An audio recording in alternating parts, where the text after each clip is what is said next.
Hey everyone, welcome back to your week ahead astrology breakdown with me, Matthew from Still Water Alchemy. Happy New Year! How are we feeling? There's a lot that's going on. I'm not sure if you can all feel it.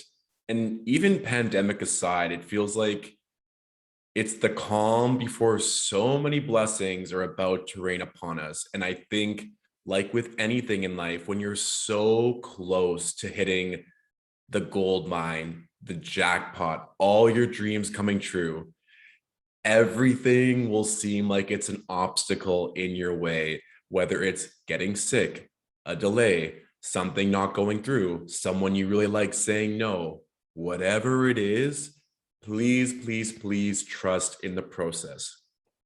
Because all the astrology that's coming up, not even just this week, but in the months to come, it's really nice. It's really uplifting. So I'm saying this because I'm feeling it as well on my end. I've talked to a lot of spiritual colleagues, clients, friends. Everyone is feeling this buildup of pressure. So stay firm in your resolve and know that these blessings are just around the corner. Okay? Good.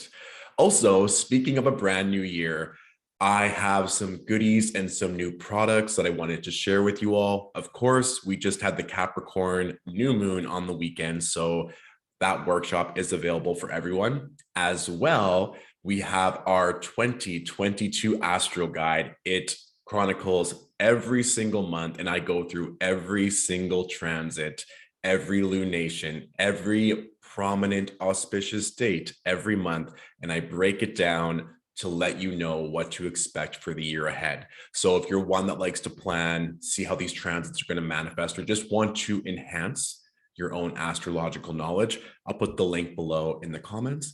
And Chris Corsini and I also did a 2022 calendar astro guide together. So that is like having a journal printed out, little do's and don'ts, a general breakdown for the month, and really beautiful conceptual design work that Chris and his team, Danny and Jay, created.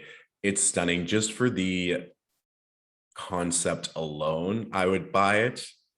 I may be a little bit biased, but that as well, I'll put more information in the link below. Okay. So let's get started into this beautiful, fabulous new year, shall we? So, gentle reminder, as always, we're still located in Toronto, Canada. So I'm using all the time starting with Eastern Standard Time, 9 a.m. So Monday, we're coming down from that Capricorn new moon. And you can see that the moon is sandwiched in between Venus and Pluto.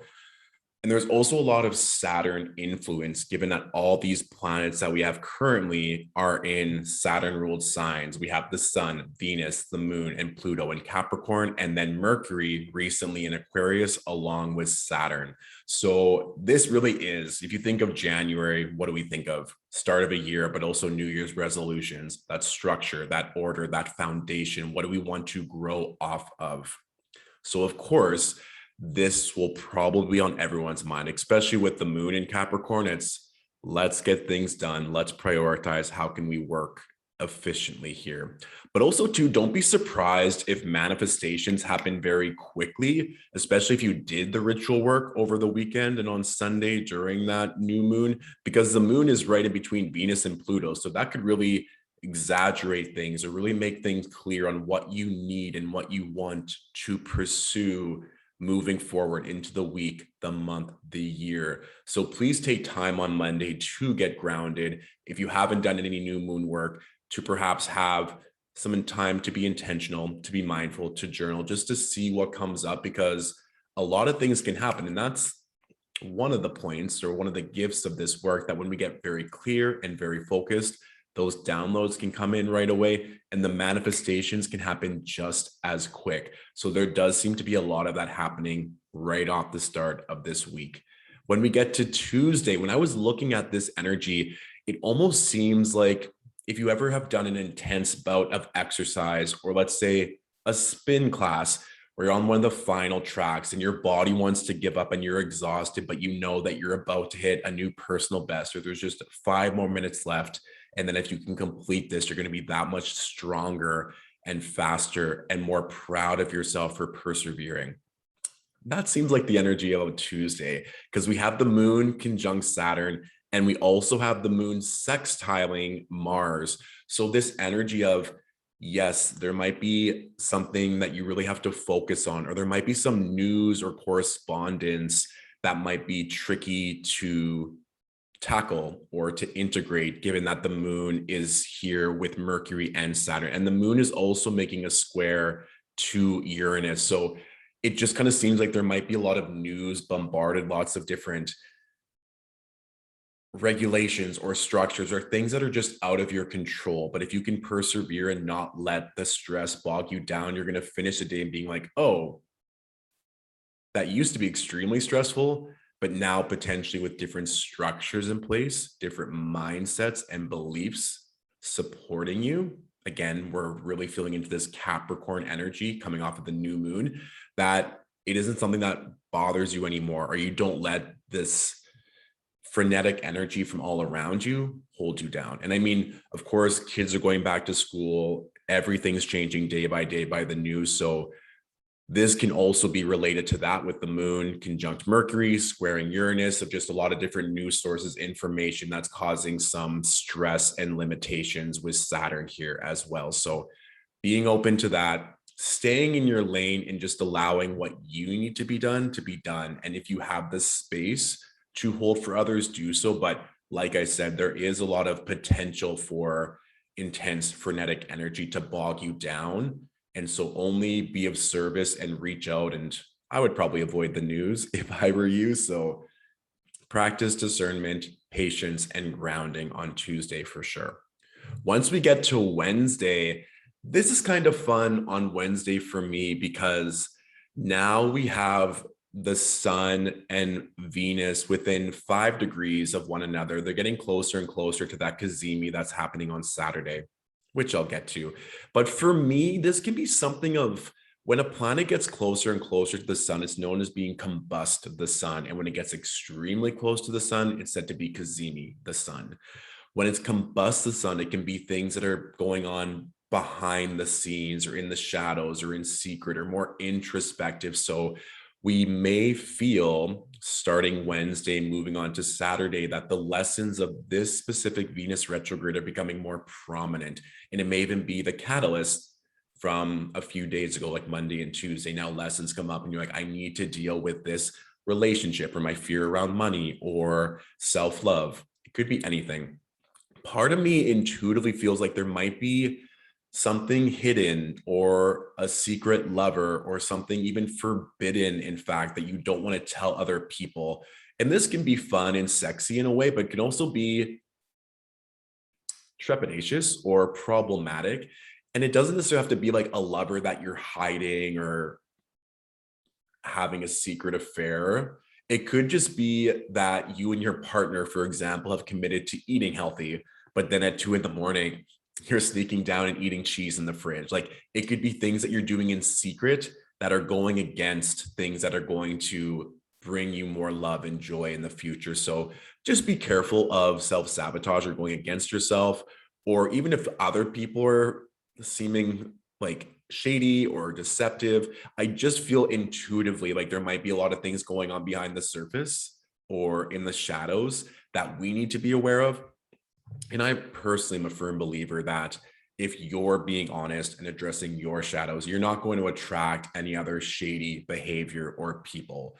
And if you do keep attracting people that are maybe manipulative or liars, or that you feel like you can't trust them, that's when we need to look inwards and see where we're not being honest with ourselves, where we're maybe being manipulative with our own words and actions.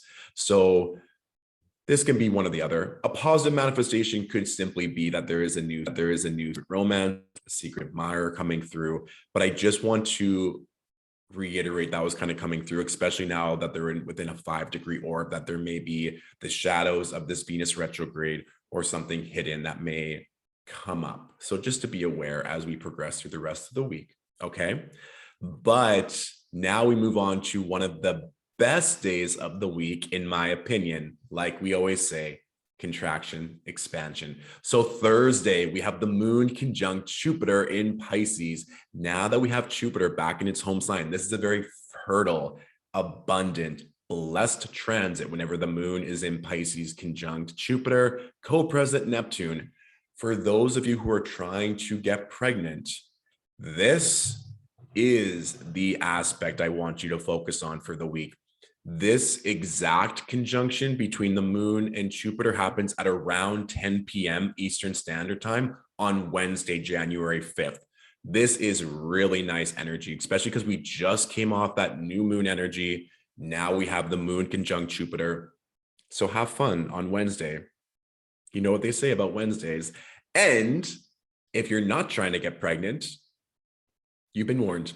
This is also just great for fertility in general, to create, to imagine, to dream what's coming through. Again, we're starting off a new year, different projects, innovations, ideas. This is a time for you to have that open space to see what's coming through and just play with this energy. It's a very beautiful time. And you can see here as well, there's so much energy in earth and water. So this is a time that if you're wanting to plant some seeds to see what grows, this Thursday, create anything that feels good for you, even to pursue creative endeavors like singing, dancing, just having fun on Thursday to elicit and bring in more of this playful, creative energy.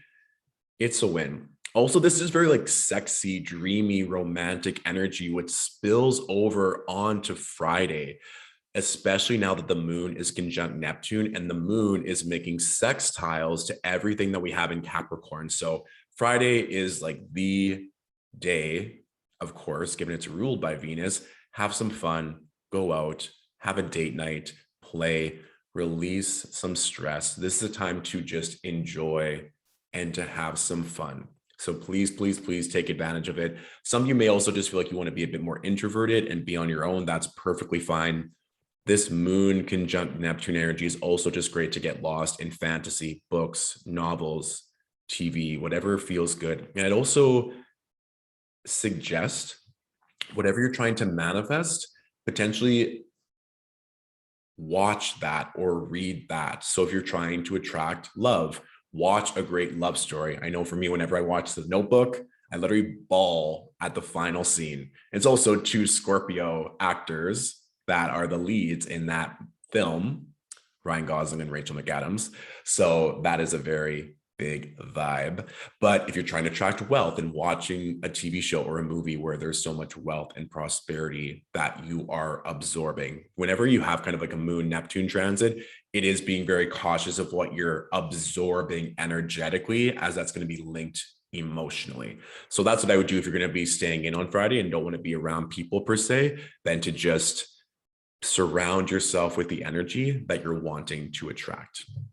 Once we get to Saturday, we have the cazimi between Venus and the sun. So a cazimi in astrology, there's two different definitions to explain this. One is that a planet is within the same degree of the sun, and the other definition is a planet is within 15 to 17 minutes of the sun. So now that we are within this same degree, and it's going to get closer and closer throughout the day, whenever we have a planet that close to the sun, it's said to be in the heart of the sun or in the heart of the king, and that planet's energy gets exemplified and really evokes all the blessings and the energy of that planet. And so for me, this could be multiple manifestations. One, I would look to the house that Capricorn rules in your own natal chart for greater clarity of what area could show up. Secondly, if you have other cardinal placements or planets within around especially 18 degrees, but let's say 13 to 23, give it a 5-degree range on either ones. It may affect those planets even significantly, but overall, this can just be self-love, beauty, relationships, what you're valuing, lessons learned, potentially closure around a relationship, or maybe meeting someone new. Remember, these Venus retrogrades are not a bad time to do anything.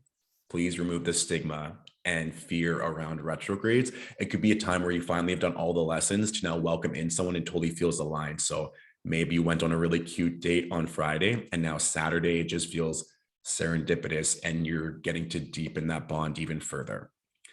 This is a great day. I will also say that the moon in Aries will add a little bit of heat, a little bit of spice. We also have the moon making that sextile to Mercury. So good conversation. I had a little smirk because the moon in Aries doesn't have patience. Usually it wants things fast. It wants things now. It's very playful. It has like that childlike energy. When it wants something, it just goes out and grabs it. So there could also be this link with that intuition or this knowing with Mercury and Aquarius, and the moon in Aries is like, I know I need to see this person. I know what I want to go after. I'm going to make it happen. So really trust in yourself, whatever you're wanting to do or wanting to pursue, especially if it's coming from a place of love and not ego. Please pursue it and go after it and see what can come through with that beautiful blessing. It can even just be a nice revelation where that penny finally drops and you're like, I finally am to understand why I had to go through these lessons, or I'm able to really appreciate all the work that I've done in this part of my life. So like I said, it can manifest in a few different ways. So set some intentions at the beginning of the week, because Saturday as well, this Kazemi is beautiful. Also, Mercury is about to station retrograde next week. So with this moon sextile Mercury, might also be a good day to back up any documents, get everything in order, all the routine things that we like to do before Mercury stations, okay? Especially backing up those hard drives. Today would be the day, or even sooner, but especially this is a nice aspect of being clear-headed and focused and getting all of those things done.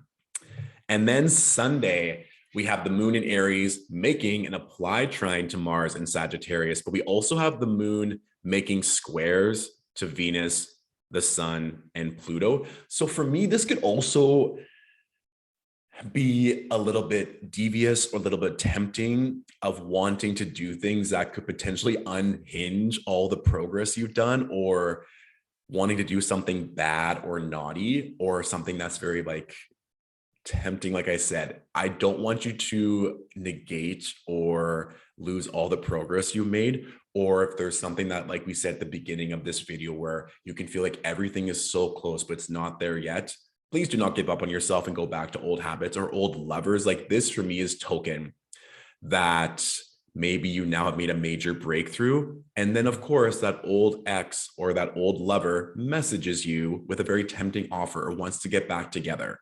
You just made all that progress and had such a breakthrough earlier this week. Like we said, sometimes Aries moons can be impatient and just want what they want in the moment without thinking through long term. So this can just be an energy of instant gratification versus long-term rewards. A really good way to use this energy would just to be active, to move your body, to get anything done. You could also just have kind of like a Tasmanian devil approach. And that might also be it. If you're not moving your body and literally expelling this excess energy, then of course you might want to hop on something else and release energy in that way. So I would implore you to make smart decisions, channel that fire energy in passion and in exercise and in other positive ways, so that we can continue on with all the lessons and the growth that we have for the rest of the year. Okay? Beautiful. So that is my weekly breakdown for this week. Lots of really nice blessings, especially that moon conjunct Jupiter in Pisces late Wednesday night Eastern Standard Time, moving into Thursday. And then on Sunday, that Venus Sun Kazemi is really, really nice. So lots to look forward to. Remember, we're still coming down from the new moon. So especially if you have dominant Capricorn placements, you may feel a lot of activation. So be kind to yourself as you go throughout the week, and we'll be good to go. As always, thank you so much for watching. If you have any general questions at all, please let me know in the comments and I'll do my best to answer them. And let me know what you're manifesting, or have things already been manifesting for you with this Capricorn new moon. Remember, we want to move this energy. We want to get excited about it. And sometimes placing it for others to see makes us a little bit more accountable, or whatever feels good for you. Thank you all again. Have a beautiful week ahead, and I'll talk to you soon. Bye.